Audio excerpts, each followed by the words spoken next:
We could use a thunderstorm emoji today. It's a messy start to our Monday morning. We're seeing quite a bit of precipitation move through, and we've definitely been busy here in the Storm Shield Weather Center looking at our Storm Shield Doppler radar. Zooming into Charlotte County, this is where we're seeing the most widespread and consistent rain still this morning. We also had that tornado warning earlier today, right before 3 o'clock in the southeast part of Charlotte County. Inglewood has a cell that's a little heavier headed toward there, and of course Inglewood, the southernmost portion of that tropical storm warning for today. Looking at Lee County, we're still seeing very heavy rains moving through Cape Coral. If you're in the Cape Coral area, grab that umbrella. You'll have wet roads. You'll have heavy rain falling on you. Looks a little more calm in the Fort Myers area. Fort Myers Beach drying out as well. But we still have more rain headed toward us. So don't get used to any of the dry weather today, because we're expecting quite a bit of precipitation with Colin moving through.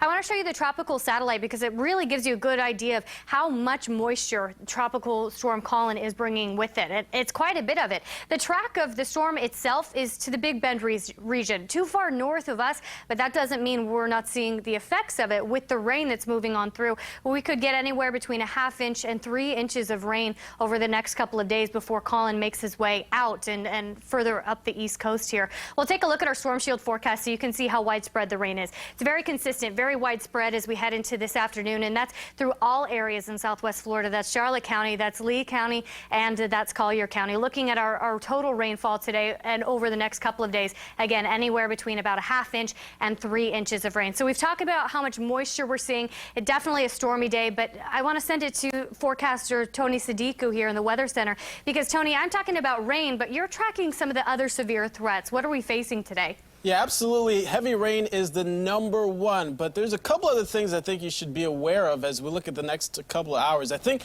the main threat we're going to be talking about is the heavy rain, but also could see some strong winds out of Colin, especially throughout the day today. I'll show you that in a second. Isolated tornadoes, not out of the question.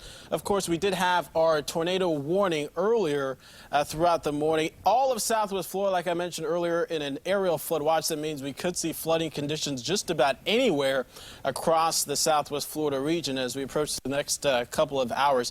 All of southwest Florida also at a marginal risk for severe weather. Once again, that would look like an isolated tornado that could happen at any point throughout the day. Forecast wind gusts does paint the picture that we'll likely see those winds picking up anywhere in the order of 15 to maybe 30 miles per hour. I think the winds are certainly something you're going to notice, but plan for the rains. That means if you are going to be outdoors, you're not going to want to forget the rain gear.